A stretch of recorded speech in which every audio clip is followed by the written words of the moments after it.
Hi, how are you doing? Are you ready for some nostalgia? Because I've got some Flash games for you.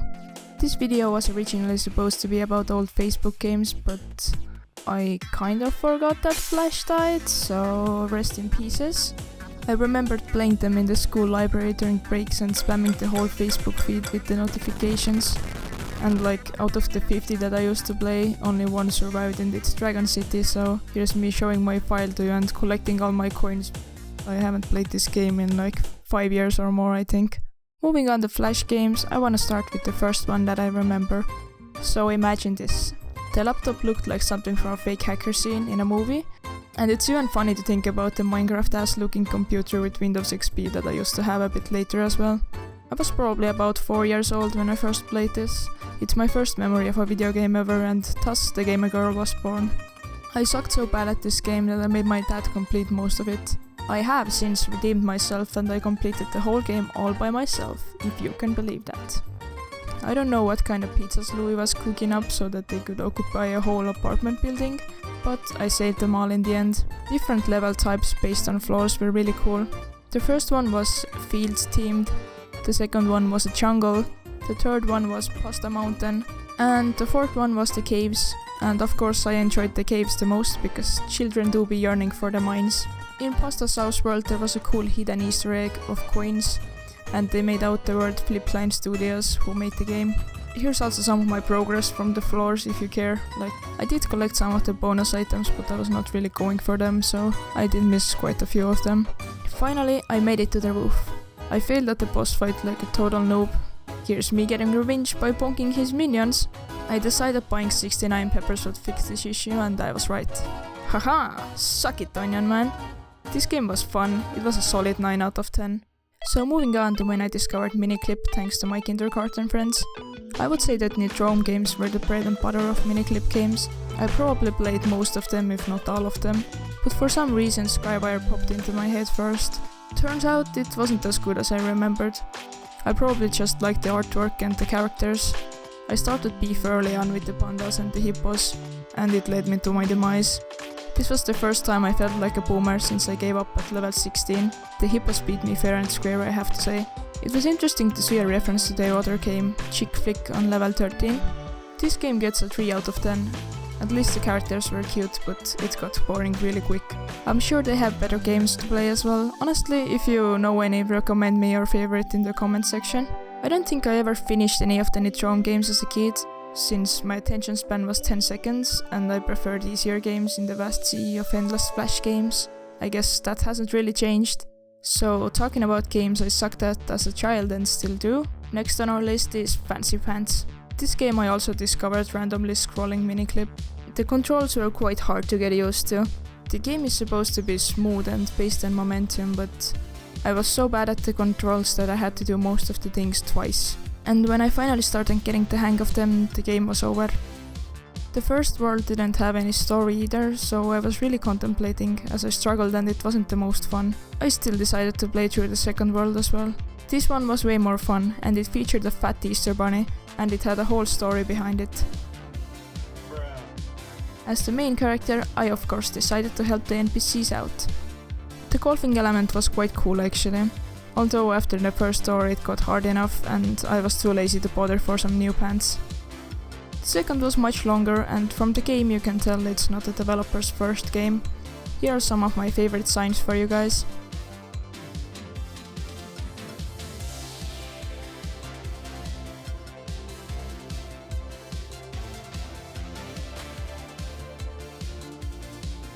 The P Easter egg was also a nice touch. It was fun, but I've had enough failed jumps for now. I would give this series based on the first 2 worlds a 7 out of 10. To redeem my gamer status, I decided to play some Age of War. I actually played it on easy and beat it, but I forgot to press the record button, and we won't mention that cheap out again. Since I'm a true gamer, impossible is my difficulty of choice, and of course using the caveman strategy. I went wrong in thinking the more expensive cannons were the superior strategy, when in reality eggs were the answer to my problems. I tried another cop-out and died in hard mode. When I was dying in my panic, I decided to buy dinos. Bro, what are some hippies on dinos gonna do? But when times were darkest and hope was dimming, I got it and lagged the game right to victory. I kinda wanted a super soldier, but they were so weak from my egg cannons that I won too quickly. The super bonk was far too superior for this game. This game is still a 10 out of 10. I highly recommend playing it.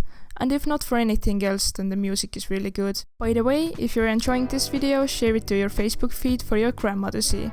Next up is Happy Wheels, the classic from the 2010s. I have to say I'm more of a backseat gamer, and I usually just watch other YouTubers play the game. This was the case for Happy Wheels as well. But I do remember doing some parkour and story maps when I was younger. For that reason, I did just that as an adult. When I saw the Pokemon one, I just had to play it because I love the Pokemon franchise. Died some laughable deaths and randomly saw the 4chan bear. I didn't even know he was a Pokemon, but sure. Next, I rampaged through the town with my swap way. I have to say the art was insane in some of these maps. I'm sure it's not easy to do art in the level editor, so props to them. I managed to crack my neck in the same spot twice, but finally I beat the bot. And then I beat up an old man. Props to me. The parkour map I chose kind of sucked, but I felt like I got enough parkour from the story maps, so I was fine with it. This game is really fun to revisit. I would give it a 7 out of 10. Some maps are good, but you might have to dig around a bit. I chose to end this segment with my lonely heart in a smelly cellar of a haunted house. Now on to some Y8 classics, at least that's where I played the games in my childhood.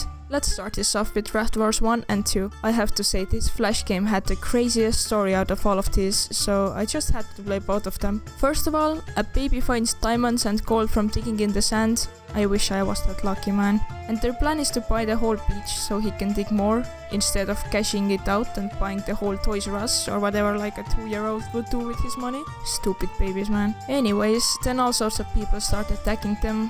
These kids are literal terrorists with their tennis guns. Like, look at the opponents I had. Though the Japanese warrior kinda taunted me so bad that they deserved it. I finally got to the boss fight, and I struggled so much. I also lost like most of my money in a few tries, so I couldn't buy any more special weapons. The funny part was that I kept accidentally hitting my tied up parents, but you know what? I'm glad I did, since they tried to steal my coins. They were so weak though, I don't know, if I was such a weakling, I wouldn't even try to fight criminal babies. Also, I'm disappointed as hell, they didn't even buy the beach in the end. They just buried their treasure for tax evasion purposes, and now I make it down to the second Raft Wars. This one starts with them coming back from a holiday and realizing there is a water park being built on top of their treasure, and we just start sniping random kids because we want to close the water park down somehow, and in the process we also nuke some climate activists and guards. If you didn't think they were terrorists yet, oh boy. They bought huge nukes to blow up a whale that was beached up. And in the end it didn't even work. But this bird helped us out, so it's all good in the end. This was a crazy crime list by some babies. Props to those who made this game. It's really entertaining, even more if you understand the story. These ones get a 9 out of 10, and it's only because it was really hard to buy special weapons in the first game. Honestly, now thinking about it, most Flash games don't have child-friendly themes. Bartender The Right mix is a good topic after that realization. It was funny to see the guy die in horrible ways from my concoctions as a child and even now. I tried to get all of the endings, but I'm not sure if I did. Also, this guy was really mean with his critiques. Man, I don't even know what half of these things are as an adult. I only remember serving him a mix of all of the drinks, so I did just that. I had to Google recipes for these cocktails, but turns out this guy is just a mad alcoholic and 80-20 vodka cocktails are his jam. Also, I somehow managed to get a negative score with a lemon cocktail with a lemon twist and even more lemons as garnish. This one gets 3 out of 10, it was quite boring. To continue even further with the non-child friendly games, we got Whack Your Boss. To be fair, 2D Man's other games are also unhinged, so this wasn't a surprise. I played Whack Your Computer, and the caveman wrist threat is kind of impressive for this guy, not gonna lie. I couldn't find the last one, turns out you can press tab to cheat. I wish I knew that when I was recording this. My game crashed on 10 out of 12 anyway, so it doesn't really matter. This game was actually surprisingly boring, so I'm gonna give it a 2 out of 10. I actually visited 2D Man's website and it was quite cool. It's insane to think that this franchise is 17 years old. I was 3 when Whack Your Computer was developed. Kind of pondering my orb about that fact, not gonna lie. Moving on to a more crackhead website of Flash games. I think this Friv game menu was so nostalgic. When opening it, I remembered a lot of the games, but especially the stupid purple ball. In the end, I completed 3 levels and I decided I would rather watch grass grow. This game gets a -1 out of 10. Also, the games don't seem to be the exact same on copy websites. I read from Reddit that you could zoom out and play even wackier games on the original. There were supposedly late night games featured at certain times as well, but I don't remember seeing them either. I have great memories of playing some 2-player games and hanging out with my childhood friends. The most classic of them is of course Fireboy and Watergirl. I made my significant daughter play it with me and we completed the Forest Temple. It is one of the most fun puzzle-type Flash games in my opinion, especially the part where you start contemplating your friendship after 5 deaths to the same pool of acid and have to restart the whole map over and over again. Now as adults, the first few branches were fun, but then the puzzles got annoying. And honestly, I enjoyed the time trial type levels the most. Now, time for our top 10 clutch moments. Number 15. Honestly, I'm not even sure we managed to get 10, maybe 5.